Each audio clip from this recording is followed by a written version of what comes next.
up. Yeah, I think one thing that you just triggered for me, Jonathan, is that, you've got that who am I being, and it's like, who am I being currently, and in that being, who do I want to become, right? So what we're doing right now, we're being who we are in the present moment, and all of it's being driven by who we want to become in the future. So that's the teleological end. We're always driving that way.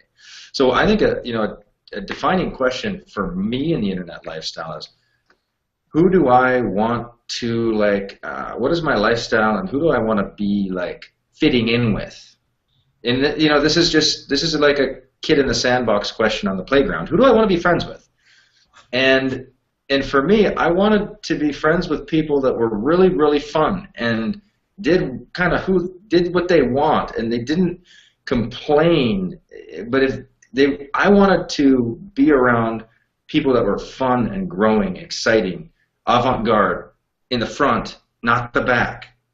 And so many people, I think, in who they're being, is I hope mom and dad are okay with what I'm becoming. They're thinking about their friends, such and such said something about that, or my uncle or my pastor wrote me kind of an awkward email about going for my dreams, and and they're worried about all these people they actually don't want to become. They're actually trying to move away from, but they're holding on because their identity's bound up back there. Now, the best news is you can still grow forward all you want, and you'll be a better asset to your friends.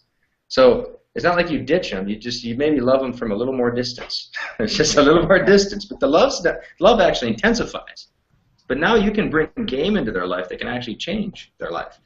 It's not going to change anything. They're going to be exactly who they are because that's who they are.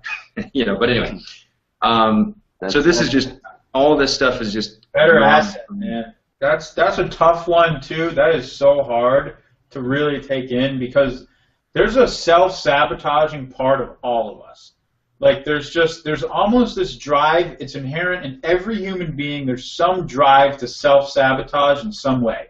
We've got some limitation of how big we think we can go, and we actually don't want to challenge it because what if we fail, and what if we prove we can't do it, and what if we do this, and what if we do that? There's some self-sabotaging mechanism to all of us, and one of those things, Mark, that you just triggered is really leaving people behind.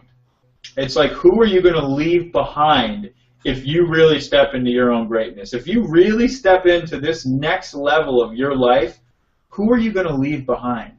And there's this instant guilt of but I owe my friends, they were there for me when, I was at my worst or this or that, and that's all true. And I know I've felt this, I still battle with this. I literally still battle. I know.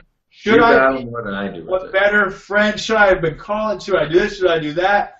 But what Mark just said, you'll be a better asset.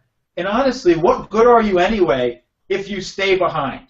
If you say, oh, okay, if it's so noble to stay behind in the old lifestyle that you knew, because that's where your friends are, and that's where you can support them, and that's where they'll feel good about themselves because you're still just at the same level with them. If it's so noble to stay behind, then do it. But the reality is, are you helping anyone by doing that? Is that really going to make a difference in the world? Are you adding any value at all by staying behind?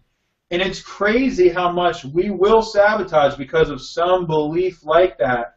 I still battle with it. That's where the skill, I think, comes into, we have to fiercely watch ourselves and fiercely sort of discover these ways that we hold ourselves back.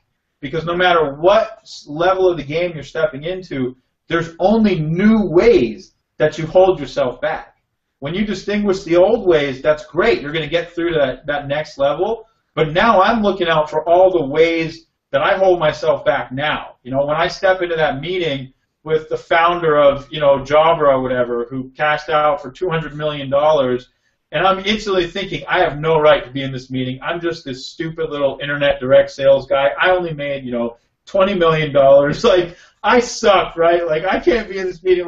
Those are the new ways that I have to distinguish that I hold myself back, and it takes more technology than ever internally to fight through that and say, no, wait a minute, we actually have value to offer this person. There's more value that we're creating in the world. There's bigger things that we can do that they may not even know yet, because the power of our model is the people, and people drive this. And it's like you're always fighting through your own self-sabotaging stuff. If that's, I don't know if that's helpful at all, but it's the freaking truth.